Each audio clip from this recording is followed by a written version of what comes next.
날씨가 많이 더우니까요, 건강들 다 유의하시고요. 그런데 이 더위 때에 뜬금없이 난 추수해야지, 이런 사람이 있겠어요? 추수는 가을에 하는 거잖아요. 이 당연한 이치가 있습니다. 모든 시간 기다림이 있어야 되는데 우린 다 좀 급해요. 그래서 오늘 지금 당장 이런 단어를 좋아하고요, 무엇인가 좀 오늘 만지고 보기를 원하는 그러한 일들이 우리 가운데 있지 않습니까?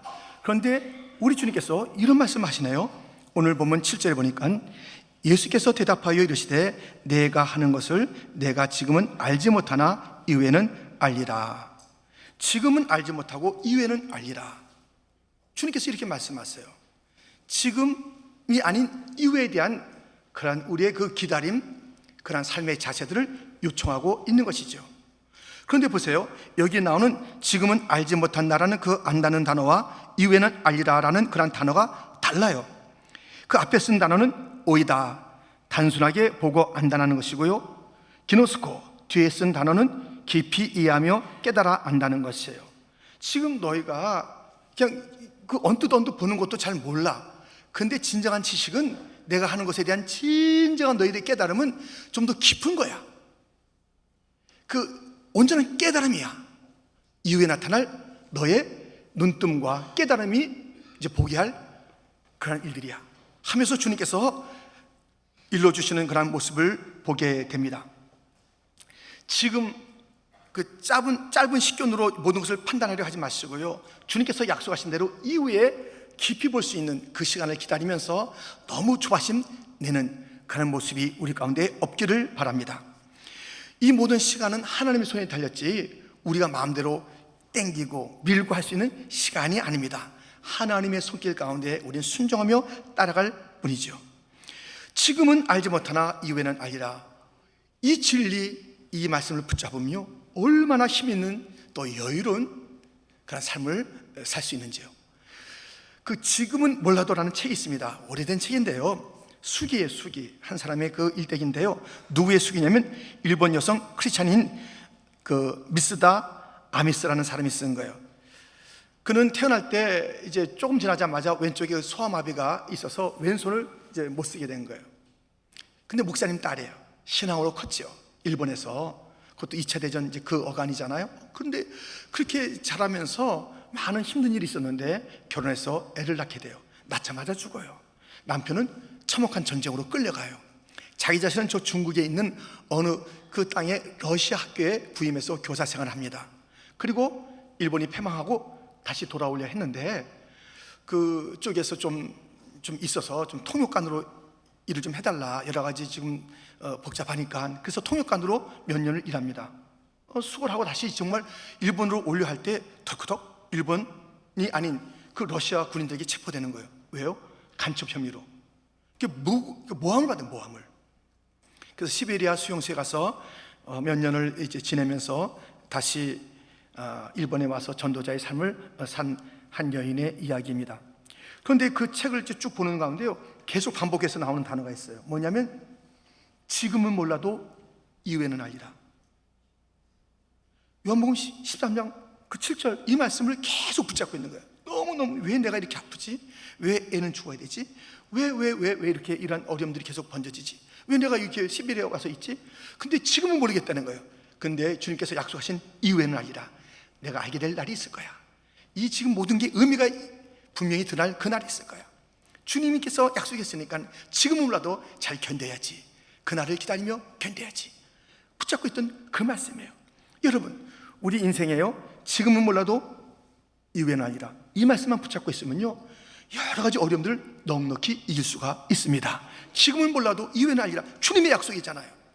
이 모든 것은 이후에 알게 하실 하나님의 계획과 하나님의 시간이 있다는 것이에요. 지금은 몰라도 이후에는 알리라.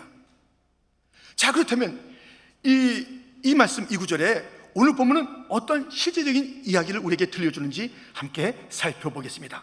첫 번째로 살펴볼 것은 떠남 가운데 사랑을 알리라. 지금은 떠나지만 이후에는 그 사랑의 깊이를 알 것이다 라는 그 말씀이에요. 본문 1절에 보니까는 유월절 전에 예수께서 자기가 세상을 떠나 아버지께로 돌아가실 때가 이룬 줄 아시고 세상에 있는 자기의 사람들을 사랑하시되 끝까지 사랑하시니라. 이게 좀 이렇게 그 말씀이, 아니 예수님은 떠나시는데, 자리가 비는데, 부재하시는데 끝까지 사랑하신다? 이 말씀과 잘 매치가 안 되는 것 아니에요? 예수님이 내가 계속 있으면서 사랑해 줄게, 이것이 아니라 나 떠나 너희를 사랑해, 이게 무슨 말씀이에요? 떠나시면서 사랑하신다니? 여러분들, 그 부재가 곧 사랑 없음, 이 아니라는 것이에요. 이것을 성경은 우리에게 일러주고 있죠. 그 중에 한 좋은 그런 내용은 어떤 내용이냐면, 바로 마리아, 마르다, 나사로, 그 집안에 오라버니가 아프죠. 그래서 이 누이들이 사람을 보내는 거예요. 보낼 때 그때 이 구절을 한번 들어보세요. 요한복음 11장 3절인데요. 이에 그 누이들이 예수께 사람을 보내어 이르되 주여 보시옵소서, 사랑하는 자가 병들었나이다 하니. 그 믿음이 있어요. 이 병든 그런 그 상황이 사랑이 끝난 것이 아니에요. 우리가 병들었으면 사랑이 끝났나? 내가 실패했으면 이 모든 것이 뭔가 잘못된 것 아닌가? 주님께서 날 버리신 거 아닌가? 그게 아니라는 것이에요. 병들었지만 사랑을 받는다는 것이에요. 뿐만 아니라 지금 멀리 계신 주님, 지금 이 삶의 현장에 어려움이 있지만 멀리 계신 그 주님 의심하지 않아요. 사랑의 주님인 것을 의심하지 않아요. 여기에 뒤어서 나오는 말씀도 마찬가지죠. 요한복음 11장 5절 6절 말씀인데요, 우리 한번 같이 읽겠습니다. 예수께서 본래 마르다와 그 동생 나사로를 사랑하시다니 나사로가 병들었다 함을 들으시고 그 계시던 곳에 이틀을 더 유하시고. 지금 멀리 있어도 그 사람은 변치 않는 것이에요. 병들었어도 그 사람은 변치 않는 것이에요. 우리가 이것을 놓치지 말아야 되는 것이에요. 예수님께서 떠나신다고요? 그럼 사랑도 같이 가지고 떠나셔서 정말 남아있는 자들은 공고하고 험한 것인가요? 그렇지 않아요. 예수님께서 떠나심으로 오히려 더 큰 사랑을 이제 확증하는 그런 그 일이 있으니, 예수님께서 떠나지 않고 그냥 이스라엘 땅 팔레스타인에 살아계셔 봐요. 지금 우리 막 피곤해요. 다 거기 가 있어야 돼요. 거기 가서 예수님 만나는 거예요. 예수님은 떠나시면서 약속하신 대로 사랑의 영, 성령의 영, 그리스도의 영을 온 사람에게 부어주어서 정말 다시금 그 가슴마다 놀라우신 주님의 사랑을 가지고 살 수 있도록 하시는 그 떠남, 유익한 떠남이라고요. 우리에게 무엇인가 좀 잃어버려진, 떠나는 상실한 그 일들이 있잖아요. 살펴보세요. 다른 데 주님께서 주셔요. 다른 것을 주신다고요. 우린 그것을 알지 못해요. 우리 주님께서 무엇인가를 그걸 가져가는 거예요. 건강을 가져가면 더 유익한 것을 주는 거예요. 우리의 영적인 회개와 자복을 주면서 다시 한번 영이 튼튼해지도록 만드시는 하나님께서 가져가시면서 주는 게 있다니까요. 이것을 알지 못하니까 가져갈 때 나를 버렸다, 사랑이 식었다. 우리 주님은 그러지 않아요. 우리 주님은 버린 적이 없어요. 우리 주님은 우리를, 사랑을 그냥 거두하신 적이 없다고요. 어떤 문이 막혀요? 그럼 반드시 다른 문이 열린다니까요. 그냥 막히는 것만 보고 아이고 실패다, 주님이 날 갖다 이제 잊어버렸다, 그렇게 하지 말라니까요. 바울과 그의 전도 일행이 소아시아 지방을 그렇게 선교하기를 원했습니다. 선교의 문이 막힌 거예요. 아시아 문이 막힌 거예요. 이게 뭔가, 근데 열렸어요. 어디로? 유럽으로 열린 거예요. 마게도냐의 환상을 보게 된 것이에요. 더 놀라운 일들이 거기 준비되어 있는 것이에요. 여러분들, 그 주님께서 떠나시면서 끝까지 사랑한다는 그 말씀을 들려줬을 때, 무슨 떠나면 손해지, 무슨 다쳐지면 끝이지, 이렇게 생각하시면서 이후에는 알리라, 주의 사랑이 얼마나 큰지 알리라, 다른 것으로 준비하신 그 하나님, 다른 것을 베풀어 주시는 하나님, 다른 문을 열어주신 그 주님을 너희가 알리라 라는 그 말씀이니, 지금 상실했습니까? 지금 무엇인가 다쳤습니까? 지금 귀중한 것이 떠났습니까? 그것이 전부가 아닙니다. 지금은 그것이 현실이지만 이후에는 알리라, 내가 더 좋은 것을 준비했어. 내가 상상 못할 것을 내가 준비했어. 이제 내가 살펴봐, 거기 있잖아, 열렸잖아. 이후에는 알리라. 현실을 바라보고 좌절하지 마시고 이후에는 알리라는 그 주님의 약속처럼, 떠나도 다쳐도 없어도 이후에는 더 놀라운 것을 준비하신 그 주님을 아시고 당당하게 힘있게 살아가는, 찬송과 감사로 살아가는 성도가 되기를 주님의 이름으로 축원드립니다. 지금은 몰라도 이후에는 알리라. 어떤 그런 말씀일까요? 두 번째, 괴계 가운데 섭리를 알리라. 지금 현재는 사탄의 괴계가 있어요. 무시무시해요. 그러나 하나님의 섭리를 너희가 알아야 된다는 것이에요. 2절 말씀입니다. 마귀가 벌써 시몬의 아들 가룟 유다의 마음에 예수를 팔려는 생각을 넣었더라. 지금 마귀가 준동하고 있어요. 그래가지고 생각을 넣을 뿐만 아니에요. 그러니까 벌써 가룟 유다가 삐딱해지죠. 그래서 팔려는 생각뿐이 아니에요. 가서 팔죠. 그리고 그 군호를 짜가지고 예수님이 누군지 알려주는 그런 일들을 자행하지요. 그리고 예수님 이리저리 끌려가며 신문받게 하지요. 그 사람들로 하여금 그 얼마 전에는 호산나 호산나 예수님을 찬양했건만 죽여라 죽여라 죽여라라는 그 환호로 이 마귀의 작전이 착착착 맞아 떨어지지요. 십자가에 달아났는데 사람들이 조롱하는 거예요. 야야, 다른 자를 구원하면서 왜 너를 구원하지 못하느냐, 한번 내려와봐. 이런 조롱에도 꼼짝달싹 안 하고 그 가운데 있지요. 죽었지요. 야, 이거 봐라, 마귀 어둠의 색들이 그냥 생각하는 대로 밀어붙인 대로 이 땅은 되는 것 같아요. 그러니 막 시리와 낭망이 있잖아요. 엠바로 가진 제자들은 그 현실만 보고서 아, 이제 끝이다, 절망이다, 이런 마음을 가지고 걸었던 그들 아닙니까? 누구나 다 지금 마귀의 어둠의 세력이 특세하는 것을 보면서 좌절하는 것이에요. 그런데 주님께서 이 마귀의 이 괴계가 전부가 아니라 하나님의 섭리가 있으니, 이 마귀의 괴계가 능히 감당치 못할 하나님의 섭리가 있으니, 너희들은 지금 마귀의 그 준행하는 것만 보면서 벌벌 떠고 포기하고 마귀 편에 가서 들러붙어 있지 말고 하나님의 섭리, 그것을 확신하면서 이후에 있을 하나님의 섭리가 밝히던 그 날을 기다리면서 섭리하실 주님을 사랑하고 따르는 자가 되라는 주님의 말씀입니다. 지금 이 마귀로 말미암아 예수님께서 십자가에서 지금같지만 다시 살아나신 부활하신 그 주님, 그 주님의 이 부활의 그 놀라운 역사, 그 주님의 주권적인 섭리에는 마귀의 모든 계계도 사용하신 거예요. 가룟 유다도 사용하고 대제사장도 사용하고 빌라도도 사용하고 군인들도 사용하고 다 쓰임받은 거예요. 어디에? 주님의 섭리에. 그 에스더서에 보면요, 하만이가 모르드게가 나한테 인사도 안 해. 어디 사람이야? 오, 유대인. 너 죽을 거야. 왜 내가 너만 죽여? 다 죽이지. 하여튼 유대인 몰살 작전을 갖다 펴는 거예요. 그러면서 이 하만의 계계대로 착착착 돼가는 거예요. 마귀의 계계대로 착착착 돼가는 거예요. 그래가지고 왕의 제가도 없고, 그 다음에 그냥 잡아 죽일 날도 다 받아놨고, 이제 여러 가지 연애하면서 막 준비하는 그 가운데 놓친 게 있어요. 하나님의 섭리. 그 모든 악한 마귀의 기계 속에 하나님께서는 그것을 하나하나 사용하고 그들이 준비한 장대에 그들을 달아버리고 하나님의 섭리가 있어요. 이것을 알지 못하니까요, 너무 초조한 거예요. 그냥 하만 같은 존재 앞에서 벌벌 떠는 거예요. 요셉이 총리가 되기 전까지 그에게 수많은 일들이 있었습니다. 근데 그 수많은 일들 다 어려운 일이잖아요. 그 중에 한 개만 빼보세요. 절대로 고리가, 그 구슬이 엮여지지가 않는 거예요. 다 엮여지는 거예요. 형한테 미움받아요, 구덩이에 들어가요, 팔려요, 저 보디발 집에 가서 또 모함받아요, 그래서 감옥에 들어가요, 거기서 잊혀져요, 꿈도 해석해요 등등의 모든 과정에 하나라도 빼보세요. 되나? 그러니 하나님의 섭리는 그 모든 것들을 다 사용하는 거예요. 합력의 선을 이루는 거예요. 마귀가 아무리 뭐라고 한다 할지라도 주님은 그것을 사용하시면서 하나님의 섭리를 이루가니 최후의 승리는 하나님의 것이에요. 하나님의 섭리가 마귀의 계계를 이기게 될 줄 믿습니다.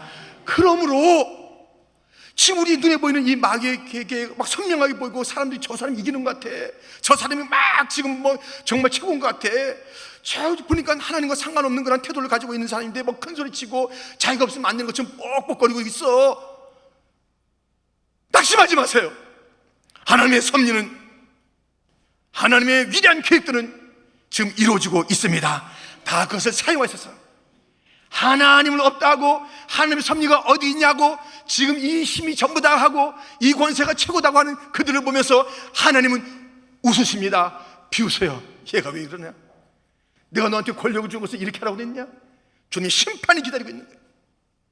우리는 하나님의 섭리의 강이 흐르는 것을 기억하면서, 지금은 마귀의 계계가 선명하게 눈에 보인다 할지라도 그 뒤에 흐르고 있는 하나님의 계획, 하나님의 섭리를 바라보면서 이후에 내가 분명히 알 거야. 내가 이것을 어떻게 만들어 가는지, 이것을 어떻게 내가 뒤집는지, 어떻게 내가 섭리하는지 너는 알게 될 거야. 그날을 기다리며 지금 흔들리지 마세요. 지금 두려워하지 마세요. 지금 염려하지 마세요. 할렐루야. 마귀의 객에 지금 있어도 이후에 이제 다 분명히 드러날 하나님의 섭리를 기대하면서 오늘의 감사자, 오늘의 찬양하는 자, 오늘의 당당한 자가 되기를 주님의 이름으로 축원드립니다. 지금은 몰라도 이후에는 알리라. 이 주님의 주시는 이 명제, 이 말씀의 오늘의 교훈 세 번째는 무엇이냐면 거절 가운데 은혜를 알게 된다는 것이에요. 현재는 거절이에요. 지금은 거절이지만 이것을 너희가 이제 알게 될 거야. 이것이 은혜인 것을 알게 될 거야 하시는 그런 말씀입니다. 오늘 본문에요, 놀라운 일이 있습니다. 예수님께서 겉옷을 벗으시고 수건을 두르시고 대야에 물을 떠다가 제자들의 발을 씻는 거예요. 이건 그 당시에서는 이건 있을 수 없는 이야기예요. 스승이 제자들의 발을 씻는다, 주인이 종의 발을 씻는다, 이것은 있을 수 없는 일이에요. 이것 자체가 놀랍잖아요. 예수님께서 이렇게 발을 씻는 가운데 베드로의 발을 이제 씻으려 하는데 이런 일이 있게 됐습니다. 본문 4절부터 보면 이런 말씀이죠. 저녁 잡수시던 자리에서 일어나 겉옷을 벗고 수건을 가져다가 허리에 두르시고 이에 대야에 물을 떠서 제자들의 발을 씻으시고 그 두르신 수건으로 닦기를 시작하여 시몬 베드로에게 이르시니 베드로가 이르되 주여, 주께서 내 발을 씻으시나이까.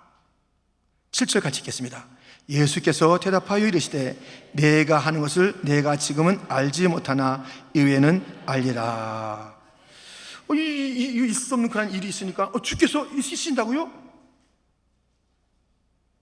내가 지금 몰라도 이후에는 알리라. 지금 씻으신다고요? 지금 너무너무 이 말이 안 된다는 거예요. 그렇게 하면서 베드로가 정말 놀라운 말을 해요. 야, 어쩌면 이런 말을 할까? 무슨 말 했을까요? 들어보세요. 8절 상반절에 베드로가 이르되 내 발을 절대로 씻지 못하시리이다. 참 멋있는 제자일까요? 주님께서 어떻게 내 발을 씻으십니까?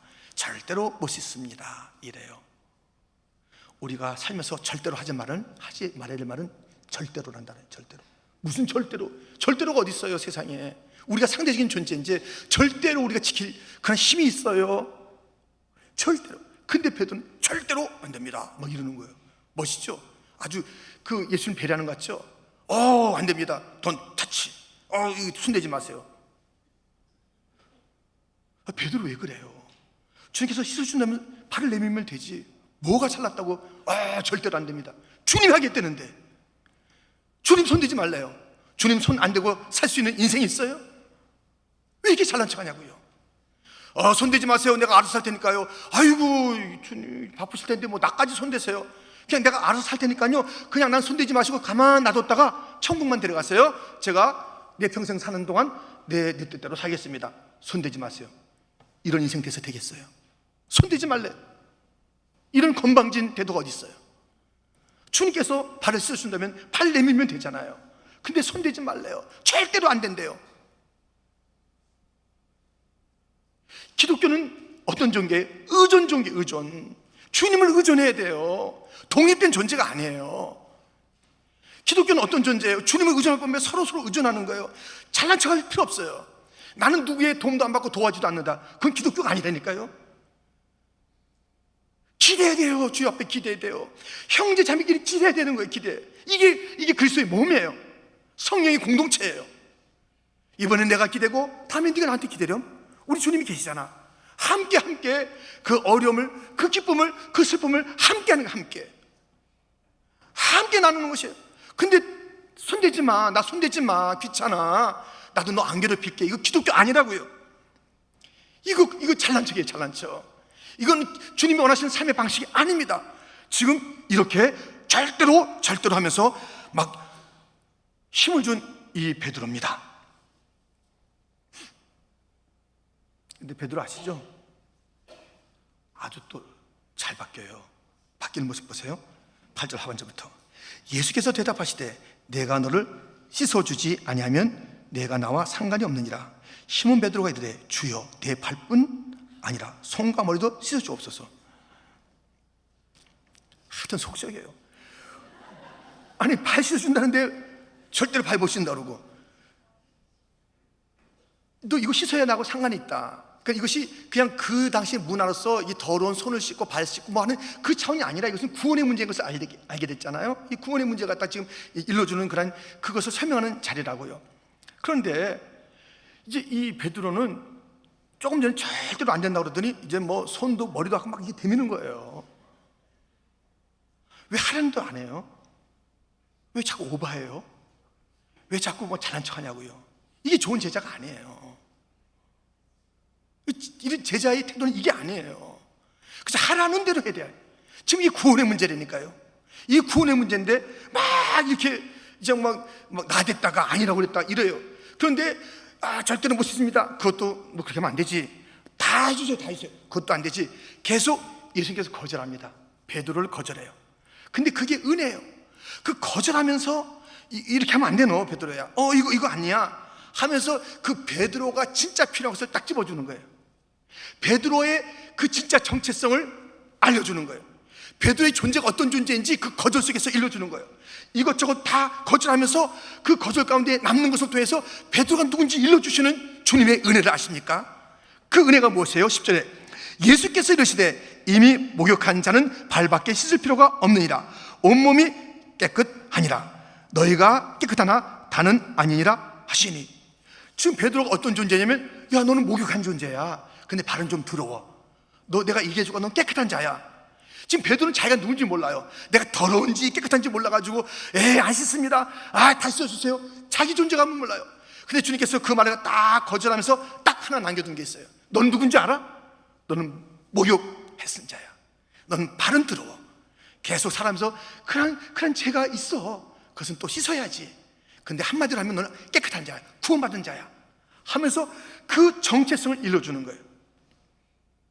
지금 현재의 거절은요, 그 사람의 정체성을 분명히 해주는 하나님의 은혜의 사건이에요. 자, 생각해 보세요. 이 다윗은 거절. 집에서 아버지한테 거절받았습니다. 아버지가 그를 갖다 이렇게 좋게 얘기한 적이 없어요. 항상 무시했죠. 참. 형들도 다윗을 갖다가 그렇게 무시하고 혼내고 그랬습니다. 아들까지 그래요. 아들까지 거절해요. 사울 왕이기도 하지만 장인이에요. 또 무시하는 거예요.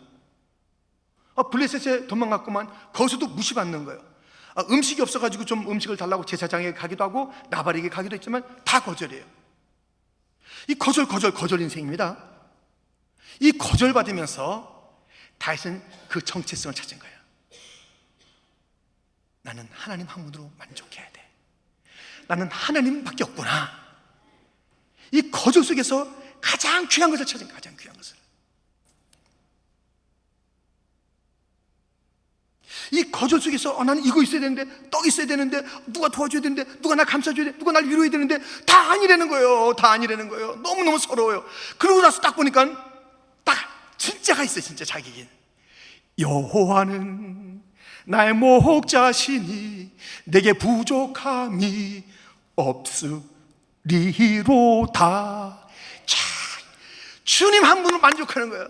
세상을 보며 사람을 볼 때 만족함이 없어도 주님을 보니까 만족하는 거예요. 다 버려요.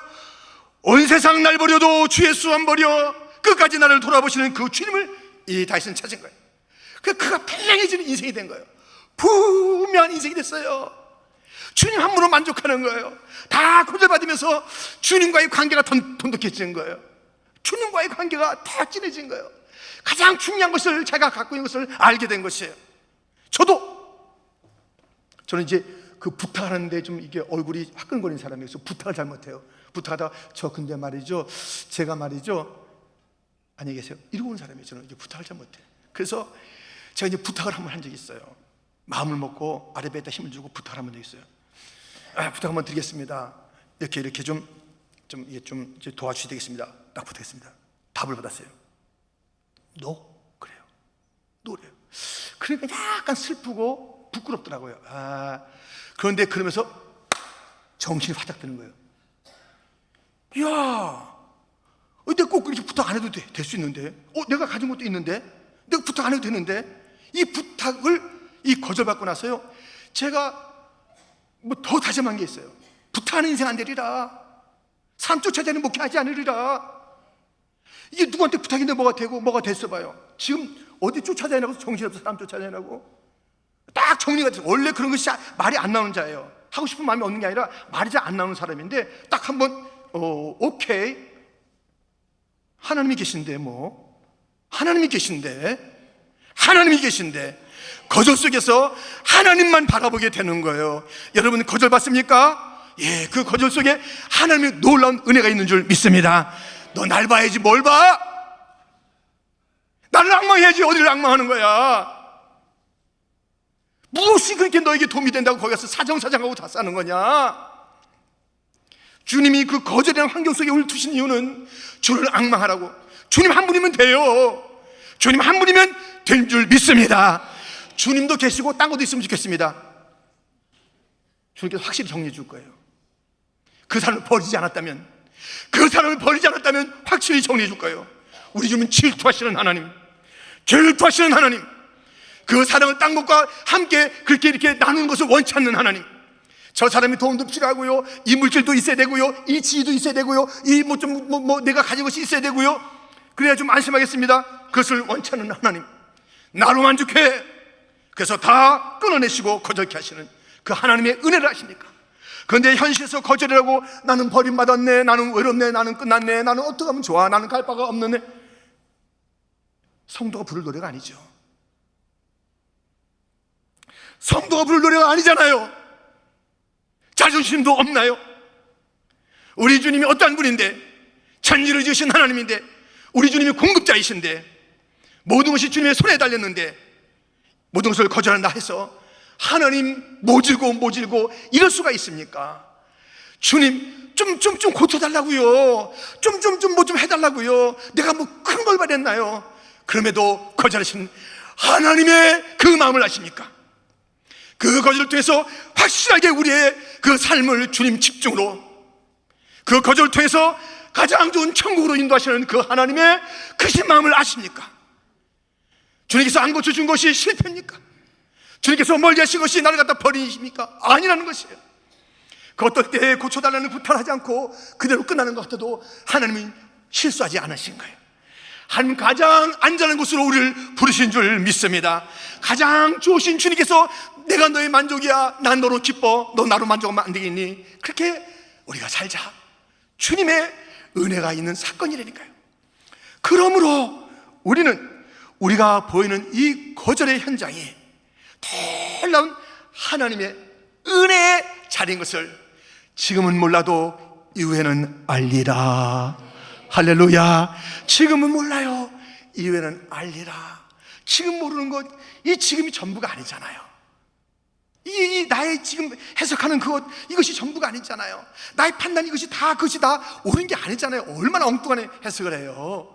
얼마나 엉뚱한 말을 하냐고요. 우리가 주님이 이외는 아니라 주님이 보여주시고 알려주시는 그 놀라운 일들, 그 사랑, 그 섭리, 그 놀라운 은혜들을 우리가 기억한다면 우리가 지금 이길 수가 있습니다.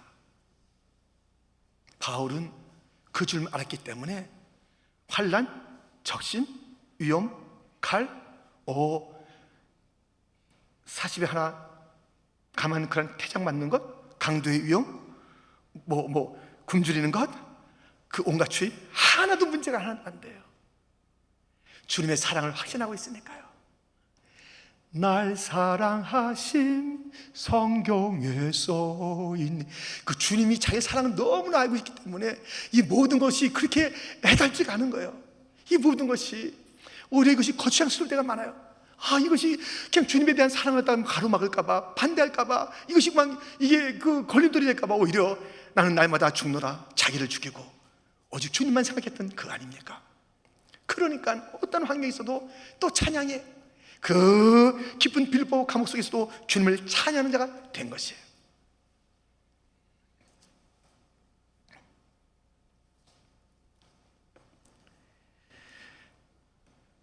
다시 한번 우리는 이 현재의 지금의 여러 가지 그 상황 속에서 이후에 알리라.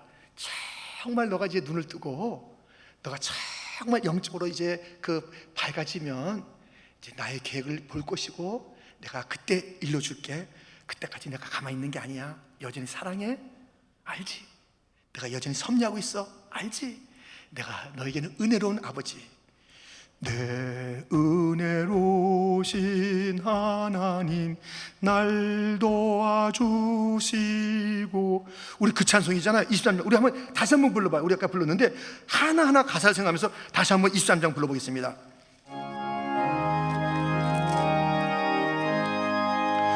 만입이 내게 있으면 그 입 닫아지고 내 구주 주시는 종을 늘 찬송하겠네. 내 은혜로신 하나님 날 도와주시고 그 크신 영광 널리 펴 달게 하소서. 내 주의 귀한 이름이 날 위로하시고 이기의 음악 같으니 참이락되도다. 내 죄의 권세 깨뜨려 흑열 바꾸시고 이 주한 마음을 비로소 고정케 하셨네. 아멘. 이 당당한 찬양, 그 찬양이 우리의 것이 되어야 될 줄 믿습니다.